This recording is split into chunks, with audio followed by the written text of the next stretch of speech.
Ningabire Bonfils King umukinyi wa kera kapitene w'umugwi wa Inter FC ukaba usanzwe urongoye rino shira hamwe ruhikiyemo abakinyi ba kera twita Legend of Cadet. Ni Legend of Cadet kuva mu mwaka w'igihumbi kimwe na majana 997 gushika umwaka w'igihumbi kimwe na majana 999. Atubwire mwarakoze no mugwi wanyu Legend of Cadet, imiteguro muri kino gihe imeze gute, muyigejeje he?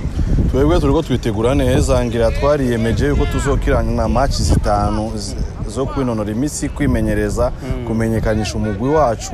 Match zitatu zibujumbura turamaze kuzikina, hasigaye zibiri za ruguru. Kuvuga turiteguye ku wa gatandatu tuzodoga Makamba.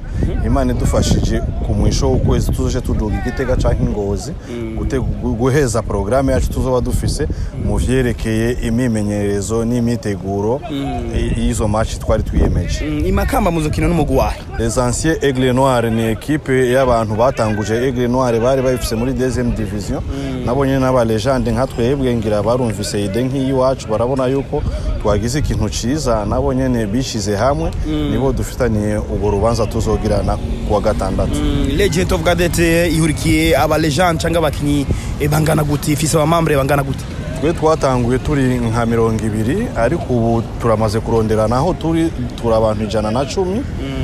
Ubu tuzoduga rero kurondeza n'abandi bari ruguru, tubabwira ikintu uko kimeze, tubabwira imiteguro uko imeze na projet na programme zacu dufise. Ndibaza yuko mpaka uko kwezi kuzohera tumaze gukwira nka desa, kuko niyo generation twari dufise, twari abantu nka desa canke plus de desa. Twabonye abandi ba legende batigeze bakina nka Hussein Banza, Chicken, Sambia, ni bamwe mu bakinyi bamenyekanye naho mwese mushobora kuba mwaramwenyekanye, ariko bari bamwe mu bantu bamenyekanye cyane kandi ni bamwe mu bantu barangije gukinira umugwi sekura gigo. Ndibaza yuko mu mwaka w'ibihumbi 2005 tubwire abandi bakinyi two kwitega ko bafise amazina nk'abo bakinye umugwi sekura gigo w'inamba mu rugamba n'abana. Ngira ni benshi kuko turafise ba Chene, turafise ba Mwinyi Rajabu, turafise ba Mtambaro, turafise ba Bangama, turafise ba Rukundo Wanzuruni.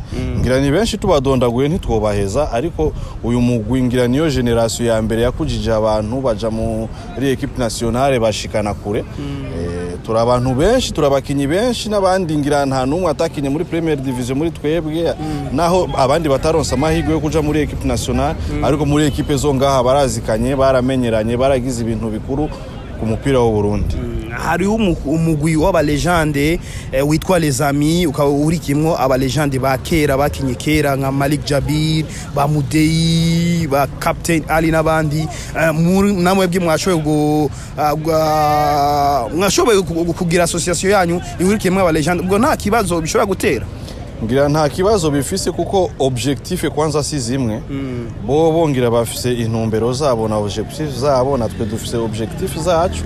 Kandi generation zirasumbana, kuri twe bajya ni nka ba papa, kuri twe bajya niba nka ba papa kuko ntitungana, generation ntizingana.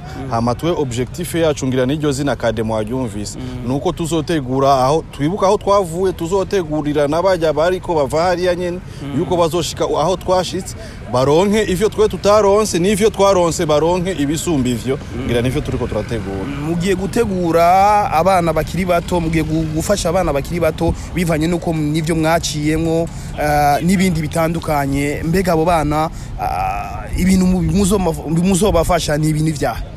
Ngira ubu ubwa mbere turiko dutegura kwanza twebwe twifashe, turabaho turi turonderane, dufashanya abafise ingorane, abafunzwe tuzoze kubaraba, abafuye turabe ukuntu tuzoza kuraba imiryango yabo basize, abantu bari bafise abavyeyi turabe ukuntu tuzoza kuraba abavyeyi babo.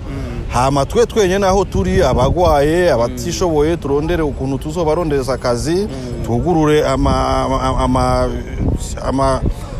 nukuvuga akazi kacu tuzokora twebwe twenyene, tuzokwikoreshe, twizokwikorane.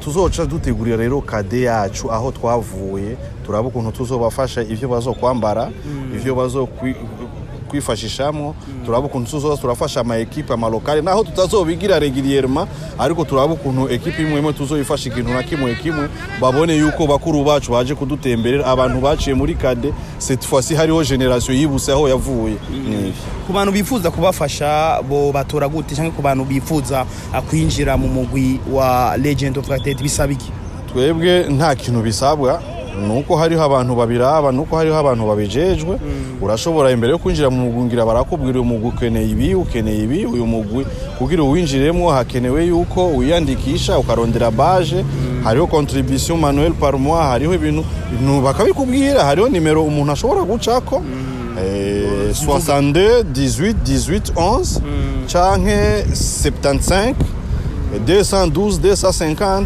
izo ni nimero z'abantu batwara umugwi murashobora kubarondera ngira vyinshi barashobora kuzobibabwira canke kubibamenyesha muciye muri iyo nzira akajambo kamwe ko bariko babakurikirana muri kano cyane bamwe mu bakinyi bakera mwakinanye basanzwe bari hanze y'igihugu manje gushimira abantu boba bakurikiye interview kuko no mwanya wabo bafashe icya kabiri no basaba yuko abantu bose botwegera kuko dufise projet nziza kandi zifise kazoza kenshi mu bantu bakinye umupira ngira abakinyi benshi bakera baragwaye amaguru abakinyi benshi bakera ubuzima hari abandi butameze neza nivyo tugomba kuzotegura tuzokurikirane tuzoronderane tuzofashanye umuntu wese yigeze gukina umupira canke yigeze gukunda umupira wa kera nukuvuga yuko tumuhaye kazoza muri uyu mugwi wacu kuko objectif ni zimwe nimba warakunze umupira ukunda ababakinyi nuko tuzobakurikira tuzobafashe tuzoronderana aho tuzoba turi ntituzotakaze generation kuko umupira wadushikanye kure watumye tumenyana n'abantu benshi waraduhaye akazi nkatwe waratumye tunatembera mu bihugu byinshi je no saba yuko abantu boza ari benshi dutegura umugwi turi hamwe dutegurire kazoza abana bariko barakurira muri kade kugira tuzotegura umugwi wacu dutegure n'ubuzima n'akazoza kari imbere tugushimye merci turabashimiye namwe mwese